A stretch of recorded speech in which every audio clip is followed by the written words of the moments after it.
Kevin Haggerty with David Frame, author of Framing Decisions. David, when I'm looking at your Chapter 5, the moral dimension, it looks to me like what I would call the lie, beg, borrow, and steal chapter. I'm thinking that this is probably what you mean, or an example of what you refer to in the subtitle of your book when you talk about constraints, the limits of what can be controlled when making decisions. This chapter seems truly unique. It's not something people would normally go into. Can you talk a bit about some of the chief lessons in the moral dimension? Sure. Okay. Yeah. I mean, when I talk about the moral dimension, I'm talking about something that just isn't covered, at least in the decision-making literature that I've had a chance to come across, and that includes things like lying, stealing, cover-ups, half-truths, negligence, moral hazard, principal agency. So these are basically factors that any small business manager is going to be focused on. They're going to be concerned with. Okay, and yet it's not. These factors aren't typically covered in decision-making courses or books. And I think that's a very major shortcoming. Okay, again, think about the small business person who is trying to decide, say, on whether or not to expand their product line, and they're talking to different vendors, and they're trying to find out can a vendor deliver things on time and to the quality standards. What's going through the minds of the small business owner as they're discussing all these things with the vendor is, to what extent is the vendor being straight with me? Okay, the vendor now, if you were able to look at the vendor from the outside with a camera, the person is very earnest and very honest and so forth. But small business managers have been burnt enough to recognize that in making their decisions on going with a vendor or with a product or with a new employee or with a business strategy, they've got to approach it from a very skeptical point of view.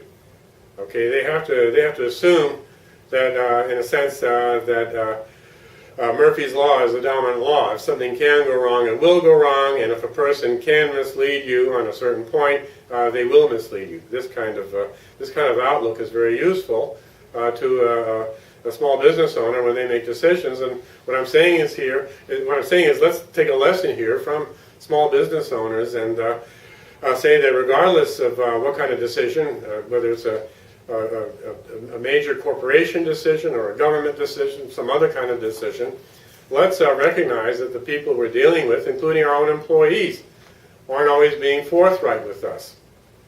Okay, that they have their own self-interest, perhaps. Okay, that they're following it. Something in management that was very big a few years ago was, what's in it for me? Okay, W, what's in it, I, for, F, me, M. Okay, W-I-F-M, what's in it for me? Okay, so that's just a very basic human nature issue, and that is that when people are working for you and when they're providing you information you need or they're making decisions on your behalf, they are taking into account their own personal predilections. So what we're saying in this, when we talk about looking at the moral dimension of decision making, is let's address these things. Let's take these things into account. Okay, to me or to a small business person, this is just common sense. Okay, but this seems to be like a startling revelation. It's something that just isn't covered very much in any real depth, if at all, in traditional decision-making fare. You mentioned the two well-known categories of moral dilemmas that decision makers face: moral hazard and principal agent problem. Could you say more about those? Yeah, both these categories of moral dilemmas are actually fairly extensively covered in the various aspects, all sorts of literature in economics and in certainly in public policy, and anyone who's taking basically, say, a senior level course at a major business school where you're dealing with senior level topics and so forth, we'll be talking about the problems of moral hazard and the problems of the principal agent problem. Okay, let me start with moral hazard. Okay, moral hazard arises when a person making a decision has a vested interest in the outcome of the decision, meaning if the decision works out, they stand to gain a lot, but they lose nothing if the decision fails. Okay, so let me repeat that. Okay, if in making decisions you got someone who can benefit tremendously by the decision being successful, but who suffers no consequences if the decision fails, then it's very tempting for that individual, if they have no moral constraints, to go ahead and put the organization at risk. Okay, now this, according to many of the analysts of what happened in 2008, back in 2008, was a leading cause of the global economic crisis we faced. Okay, and in particular, Paul Krugman, the Nobel Prize winner in economics, ventured to say that probably it was the single greatest, approximate cause of the economic collapse of 2008. Now, what he was referring to there was the financial community and people in the real estate industry, where you had salespeople who stood to make an awful lot of money by, for example, in the real estate industry, pushing subprime loans on people who weren't qualified for the loans.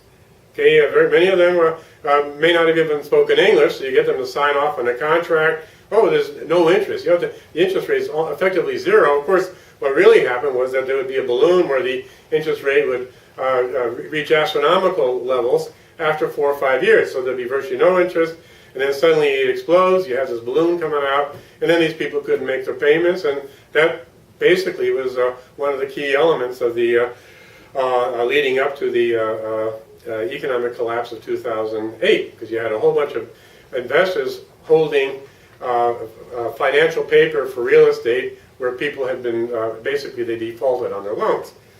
Okay, meanwhile you had the same types of mentality on Wall Street where people were making very, very high risk investments because they were going to earn tremendous commissions in the tens, sometimes hundreds of millions of dollars. Okay, and if the investments went belly up, then the person pushing this investment, they stood to lose virtually nothing. They didn't make the commission, but at least they didn't lose anything. The investors, they're the ones who took the hit. So that's what you have with moral hazard. And I'm using big, highfalutin examples here, Wall Street and the real estate industry and all that. But we face this a lot in our own organizations, where you may have employees who make commitments on behalf of the organization because they stand to benefit from the decision going through, and if it doesn't go through or if it doesn't work out, they lose nothing.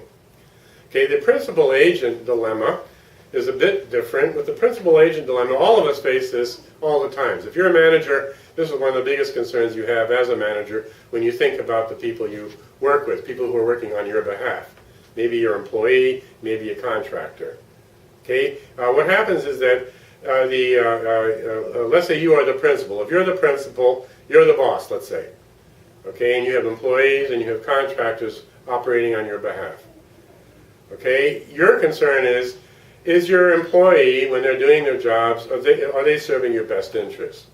For example, are they even, when you see them busy at work in the computer, are they really doing work for the business, or are they doing online shopping?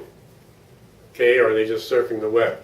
That's a sort of one very common problem that bosses have that they're concerned with. The key thing is here that the employee, who's the agent, isn't serving their principal's interest. In other cases, you'll have employees who go ahead and, in order to win favor with the client, because maybe they want to work with the client someday in the future, give favors to the client that work against your personal interests. Provide information, say, proprietary information, these kinds of things. In dealing with contractors, our concern is we're paying the contractor, they're doing to doing a particular job? Are they doing their best effort? Okay, are they doing the kind of quality assurance efforts that we're expecting from them, or are they producing substandard material? Are they even showing up at the job site, let's say, to carry out the work effort? So these are, again, these are two very standard problems that have moral roots to them that we experience in a business environment, and that affect the decision-making process. Thank you for sharing your thoughts. Okay, you're welcome.